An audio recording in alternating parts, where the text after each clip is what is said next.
When I was young, I went looking for gold in California.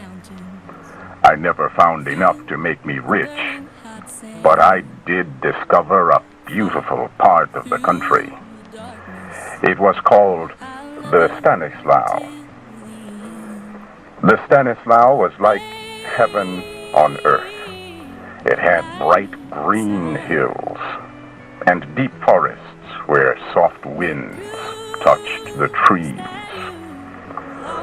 Other men, also looking for gold, had reached the Stanislaus Hills of California many years before I did.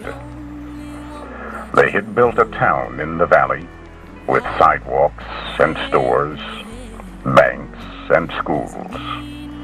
They had also built pretty little houses for their families. At first, they found a lot of gold in the Stanislaus Hills, but their good luck did not last. After a few years, the gold disappeared. By the time I reached the Stanislaus, all the people were gone too. Grass now grew in the streets, and the little houses were covered by wild rose bushes. Only the sound of insects filled the air as I walked through the empty town that summer day so long ago. Then I realized I was not alone after all. A man was smiling at me as he stood in front of one of the little houses. This house was not covered by wild rose bushes. A nice little garden in front of the house was full of blue and yellow flowers. White curtains hung from the windows and floated in the soft summer wind. Still smiling, the man opened the door of his house and motioned to me. I went inside and could not believe my eyes. I had been living for weeks in rough mining camps with other gold miners. We slept on the hard ground, ate canned beans from cold metal plates, and spent our days in the difficult search for gold. Here in this little house, my spirit seemed to come to life again. I saw a bright rug on the shining wooden floor. Pictures hung all around the room, and on little tables there were seashells, books, and china vases full of flowers. A woman had made this house into a home. The pleasure I felt in my heart must have shone on my face. The man read my thoughts. Yes, he smiled, it is all her work. Everything in this room has felt the touch of her hand.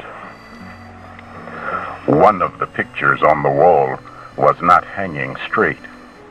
He noticed it and went to fix it. He stepped back several times to make sure the picture was really straight. Then he gave it a gentle touch with his hand. She always does that, he explained to me. It is like the finishing pat a mother gives her child's hair after she has brushed it. I have seen her fix all these things so often that I can do it just the way she does. I don't know why I do it. I just do it. As he talked, I realized there was something in this room that he wanted me to discover. I looked around. When my eyes reached a corner of the room near the fireplace, he broke into a happy laugh and rubbed his hands together. "That's it," he cried out. "You have found it. I knew you would. It is her picture." I went to a little black shelf that held a small picture of the most beautiful woman I had ever seen. There was a sweetness and softness in the woman's expression that I had never seen before. The man took the picture from my hands and stared at it. She was 19 on her last birthday. That was the day we were married. When you see her, oh, just wait until you meet her. Where is she now? I asked. Oh, she is away, the man sighed, putting the picture back on the little black shelf. She went to visit her parents. They live 40 or 50 miles from here. She has been gone 2 weeks today. When will she be back? I asked. Well, this is Wednesday, he said slowly. She will be back on Saturday, in the evening. I felt a sharp sense of regret. I am sorry, because I will be gone by then, I said. Gone? No, why should you go? Don't go. She will be so sorry. You see, she likes to have people come and stay with us. No, I really must leave, I said firmly. He picked up her picture and held it before my eyes. Here, he said. Now you tell her to her face that you could have stayed to meet her and you would not. Something made me change my mind as I looked at the picture for a second time. I decided to stay. The man told me his name was Henry.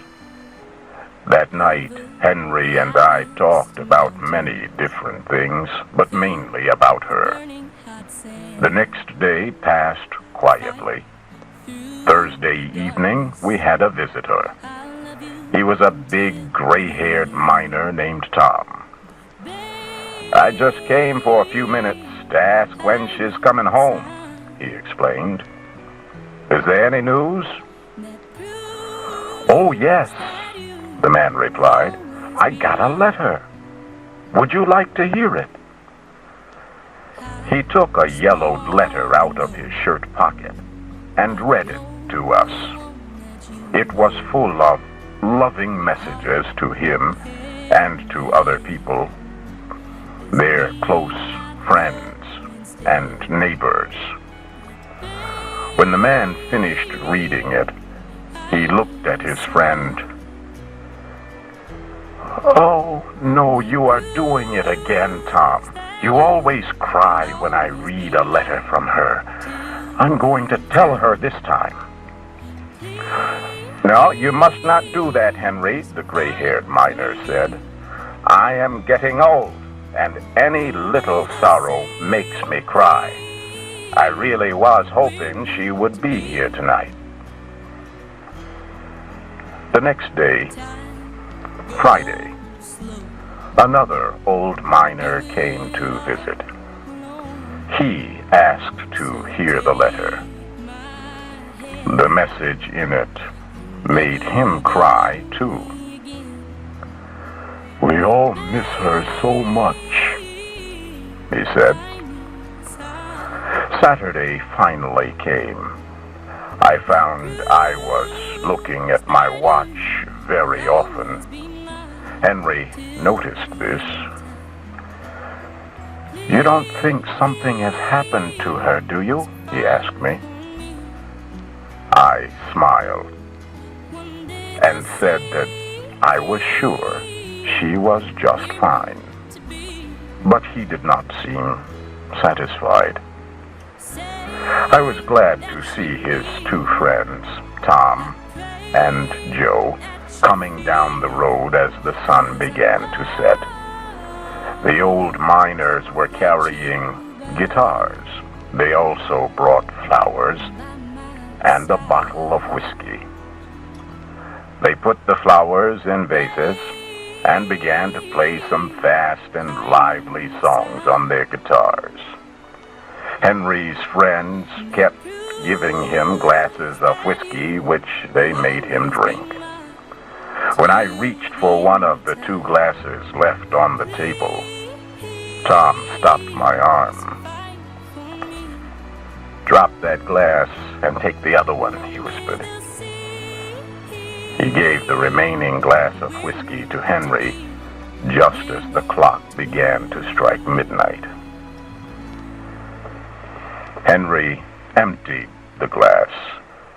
His face grew whiter and whiter. "Boys," he said, "I am feeling sick. I want to lie down." Henry was asleep almost before the words were out of his mouth. In a moment, his 2 friends had picked him up and carried him into the bedroom. They closed the door and came back. They seemed to be getting ready to leave, so I said, "Please don't go, gentlemen. She will not know me. I am a stranger to her." They looked at each other. "His wife has been dead for 19 years, Tom said. "Dead?" I whispered. "Dead or worse," he said. "She went to see her parents about 6 months after she got married.